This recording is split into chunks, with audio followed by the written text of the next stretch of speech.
Welcome to the Flora podcast, a place where we help you create a life you're excited about.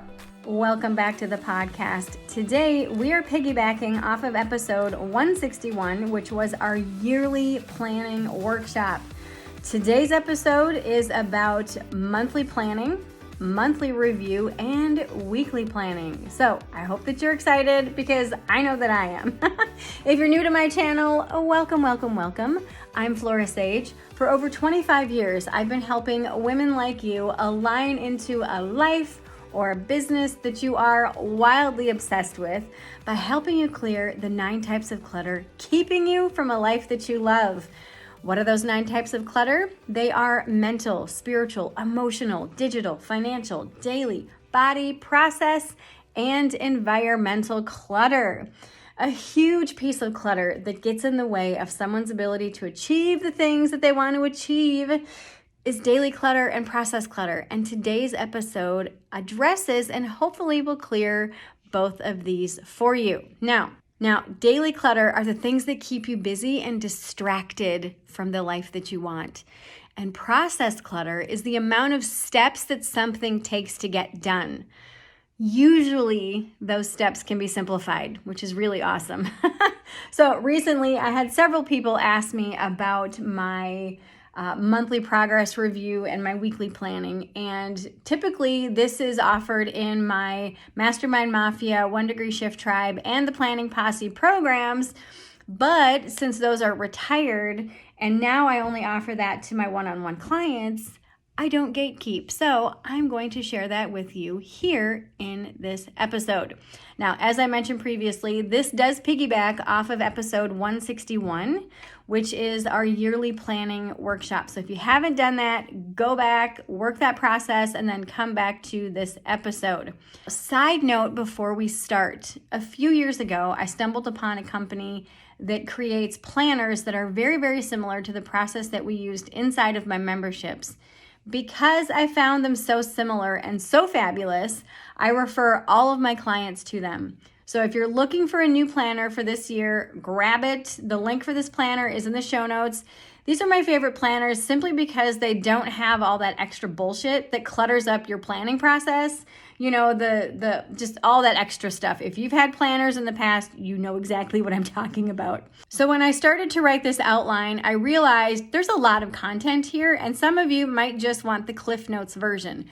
So I'm starting this podcast with the Cliff Notes version, and then for those of you who want the more detailed version with all of my stories and things that go along with it, feel free to stay. But for those who just want the Cliff Notes version, this is it. So, first step in this process is to review your yearly goals. The second step is to break your yearly goals into 12 milestones or 12 steps. So if you have one goal, let's just say it's to lose 12 pounds, then your 12 milestones or 12 steps would be to lose 1 pound per month. The third step is monthly planning. Break down your monthly goal into weekly goals.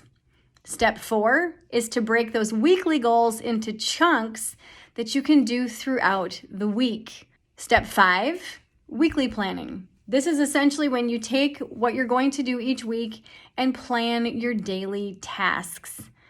Step 6 is your weekly review. I recommend doing this on a Friday afternoon or the afternoon of the last day of your week, because I know some people don't do the Monday, Friday thing. And I'd recommend spending an hour with this, just looking at your review, looking at your week, seeing all the things that maybe happened, didn't happen, and how you can regroup for the next week. Then mid-month we do, and this is the final step, mid-month we do our monthly progress review. I personally do this on the 3rd Monday of every month, and I basically look at how my month has gone so far.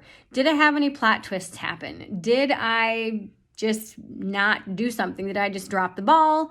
Or did I achieve everything that I wanted to achieve and I'm right on track? Once you do your progress review and you look at how far you've come in achieving your goals, then you can spend the rest of your month laser focused to get things done that maybe didn't get done, or just keep on keeping on and give yourself permission to just keep going with the plan that you created. So that's the Cliff Notes version. Again, review your yearly goals, break your yearly goals down into 12 steps, which are your monthly individual goals.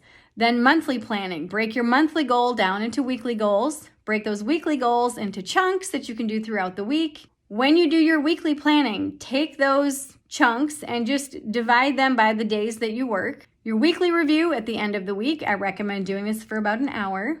Mid-month, monthly progress review. Did any plot twists happen? Did you accomplish your goals? Did you not? Then spend the rest of the month laser focused on the things that you truly want to get done that maybe didn't at the beginning of the month. All right, now we're going to get into the detailed version of this planning and reviewing process. For the monthly planning, do this on a day that makes sense for you. I personally prefer to do it on a Friday afternoon before the first of the month. So if you look at a calendar and you see the first, I always do it on the week before Friday afternoon. I take the whole afternoon. For me, this works out perfect. Pick a day that you won't be distracted and you won't have time pressures or time crunches so that you can really relax into this process. So to start the monthly planning, first and foremost, review your yearly goals. Then review the phase of life that you're in and the priorities that you have within that phase. It's very easy to get squirrely and start focusing on the next shiny thing. And when you remind yourself of the phase of life that you're in and what your priorities are within that phase, it makes planning and staying focused so much easier. Another reason why we review our yearly goals, the phase of life that we're in, and our priorities is because sometimes plot twists happen. Sometimes life happens. Sometimes you get a promotion and you have to move across the country, or someone passes away, or someone gets pregnant, or someone moves out. And that could drastically change the trajectory of your year. So by doing this every single month, by reviewing where you're at, where you're going, what you want, what your priorities are, it allows you to make real-time adjustments and real-time pivots for your month and your week so that you can really have the best year yet and you can really align into what feels in the most alignment for you. I love it. Now, reminder, to achieve your yearly goals, please break your yearly goals down into 12 milestones. Don't just write your yearly goal down for your month because that's too overwhelming for most people, okay? When you take your main yearly goal and say, okay, so to achieve this big goal, like let's just say that you want to lose 12 pounds. Okay, so that means if you want to break that one goal down into 12 chunks, which is AKA every month, that would be 1 pound per month, right? Or 2 pounds for the first 6 months, and then maintenance mode to keep those 12 pounds off for the rest of the year. I actually go into this in great detail in my book called The Year in Reverse. The link for that is in the show notes. Doing this process by taking your yearly goal and breaking it down into 12 steps or 12 chunks really helps your brain to start thinking about your main goal into sizable, doable chunks. Because, you know, if you've never lost 50 pounds or you've never started a podcast or you've never downsized or you write a goal that you've never done before, going from 0 to 60, you might be going, oh my God, like how is that even possible? But when you start to break it down into chunks, all of a sudden your brain is like, oh yeah, I could totally do that, or at least try to figure it out. Okay, so once you've reviewed your yearly goals and priorities, now it's time to plan out your month. Using your planner or your notebook or your calendar, I want you to write out the goals that you have for the month. And again, these should be your yearly goals broken down into chunks. For your monthly goals, the more specific you are, the better. Now, once you have your goals written down, break your monthly goals down by week. Be sure to take into account any events that you have, activities, vacations, practices, carpooling, all that stuff. Make sure that you take that into account when you're planning out your weeks. And of course, be sure to note when your monthly cycle is or when you anticipate it going to start, because I don't know about you guys, but the first couple of days of my cycle, I am very tired, very low energy. I try not to work on those days.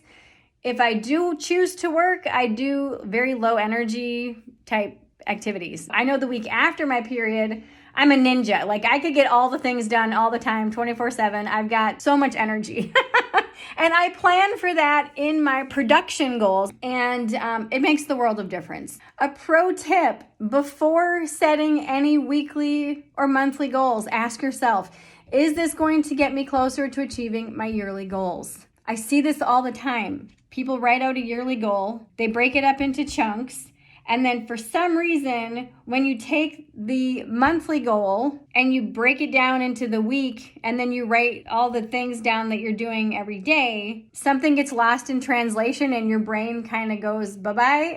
And then you start writing goals that have nothing to do with your yearly goal. I see this all the time. I've been guilty of it in the past. And this is why we need to remind ourselves of our yearly goals every single day if you must. There's a reason why you set those yearly goals, because 1 year from today, you do not want to be in the same spot.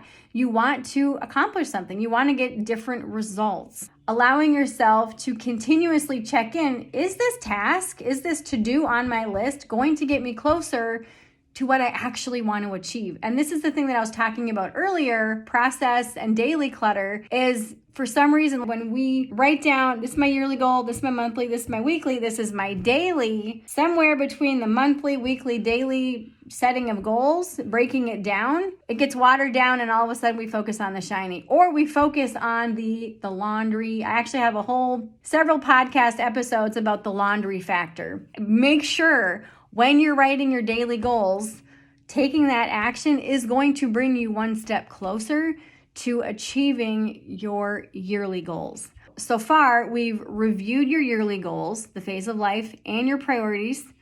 We've written out your monthly goals, and we've broken those goals down by week. Take that weekly goal, and you break that weekly goal down by the days that you're choosing to work. Now, at the beginning of each week, review your appointments and all of your to-dos and make any adjustments that you need to your weekly goal, because let's face it, plot twists and life happens. So stay focused and stay flexible. Each day before you get started with your goals, do a mindset check before taking any action for the day. Get yourself into a really good feeling space, whether it's listening to some motivational speaker, reading a really motivational book, putting songs on and just dancing, but get your mindset and your energy in check for the day. One of the things I do to stay focused is I use a timer. I also build in breaks, and I plan my meals. So plan your meals, build in breaks, move your body, give yourself permission to set the energy and set the stage for the day so that you're able to really show up for yourself and your future self. A big thing too, don't take this so seriously. Life really is about the journey and playing and being present and enjoying every single moment. Side note, a fabulous resource that I have for you if you have a challenging time planning out your week. This is a free class that I did many, many years ago on my YouTube channel that talks about getting in tune with the energy of each day. And I really think that that's going to help you be able to schedule out your weekly goals by day. So check it out. The link is in the show notes. Now, at the end of each week, I do a weekly review. This is the time to review your weekly progress and ask yourself, did I complete everything I set out to do? If not, why not? Be honest with yourself. And then ask yourself, okay, if I didn't get the things done, what clutter got in the way of my ability to achieve the goals that I set out to do? What clutter got in the way? It could have been emotional clutter, mental clutter. It could have been relationship clutter, which is a whole amalgamation of many different types of clutter. It could have been environmental clutter. It could have been digital clutter. Digital clutter gets the best of all of us at one point or another. We go down that social media rabbit hole and we're like, oh shit, 3 hours later. And if you did accomplish everything that you did, pat yourself on the back and celebrate. Like, what the hell? I mean, it's really important that we celebrate all the little things that we do. And when we don't get something accomplished, it's really important to recognize, okay, what got in the way of my ability to achieve this. And it's usually one of the 9 types of clutter. In several episodes back, I talk about the fact that when we set goals that don't align with the phase of life that we're in and the priorities within that phase, we're not going to accomplish those goals. So if you find yourself consistently not achieving your goals, go back to square one and check in on those 2 areas. Are your phase and priorities in alignment? So once the phase of life that you're in and your priorities are in alignment, then create your goals based on that. And like I said, when you have your priorities set, those priorities typically write your goals for you. Do you know what I mean? So give yourself permission to look at, is it clutter that's getting in the way of my ability to achieve my goals? Or am I out of alignment? Is the goals that I've set really truly in alignment with the phase of life that I'm in and the priorities within that phase? And often, like I said, if it's not clutter that's getting in the way, your priorities, the phase of life that you're in, and your goals are just not in alignment. And it's really easy to tweak them and to fix them once you recognize how those 3 things come into play. All right, the next step is to do the monthly progress review. Yes, you're doing weekly progress reviews every single Friday, but this is a really good way to just kind of recap and readjust mid-month, just in case maybe you haven't been doing your weekly reviews, or just to kind of get an overall bigger picture, more broader view of the month. I personally do this at the beginning of week 3 of every single month. So it's usually the 3rd Monday of the month. I look at my goals and I look to see if I'm on track to meet my goals. I also look to see, is there a plot twist? Do I have an unexpected trip that just all of a sudden popped up? This is a cool opportunity. I'm going, okay, how can I, shift things that I have planned? You guys know there are plot twists that happen all the time. And doing a mid-month review on your progress gives you the opportunity to make any mid-month adjustments, but then also to look at, am I on track to achieve my goals? Am I on track to keep the promises that I made to myself at the beginning of this month? And again, if not, regroup and spend the next 2 weeks laser focused. To recap this entire process, monthly planning, review the phase of life that you're in, review your priorities within that phase, review your yearly goals. Then you've broken your yearly goals down into 12 milestones, steps, or chunks, whatever you want to call it. And then based on that, you write down your goals for the month. You break your goals down for the month by week, then you break them down by day. Then at the beginning of the week, you review your week ahead and get into it. At the end of each week, you review your process. You identify any clutter that got in the way of your ability to achieve your goals. And then hopefully you'll make a plan to clear the clutter that got in the way so that it won't derail your progress. And then mid-month, you do a monthly progress review to review how far you've come in achieving your goals. Then at the end of the month, you rinse and repeat this process each week and each month. It truly is that simple. I know there's a lot of steps, but once you get the hang of it, it's going to be second nature. It's going to be just like breathing for you. It's amazing. And so for your monthly review, you simply just look at, okay, how did my month go? And because you've done your weekly reviews and your weekly progress kind of points, you look at and you're like, okay, I did this, I did not do this. Now, the cool thing, the planner that I recommended at the beginning of this podcast, on the weekly page, it actually has a little spot that says reflect and celebrate. So when you do your weekly review, me personally, I always write down all the things that I accomplished that week. And then if I had any plot twists happen, I always write plot twist, whatever that plot twist was. So that at the end of the month, when I do my monthly review, I go back and I look at all of my weekly review notes that I took and just really take into account all of that. And there's really something to be said for doing this process regularly, because you start to recognize any patterns of clutter that might be getting in the way of life. You know what I mean? And then you can ask yourself, is this in my power to shift or change or get rid of this clutter, or is it not? And if it's not within your power to get rid of the clutter that's getting in the way, then you can, kind of make peace with it. If you want my help with this process, I want you to click the link in the show notes for a single session so we can work this process together. This is a 90-minute session. This way, you'll have a really clear focus on where you want to go this year so that you can finally align into what's possible for you. I hope this serves you today. I love you, and I will see you in the next episode. Thank you for listening to today's podcast episode. All links mentioned are in today's show notes.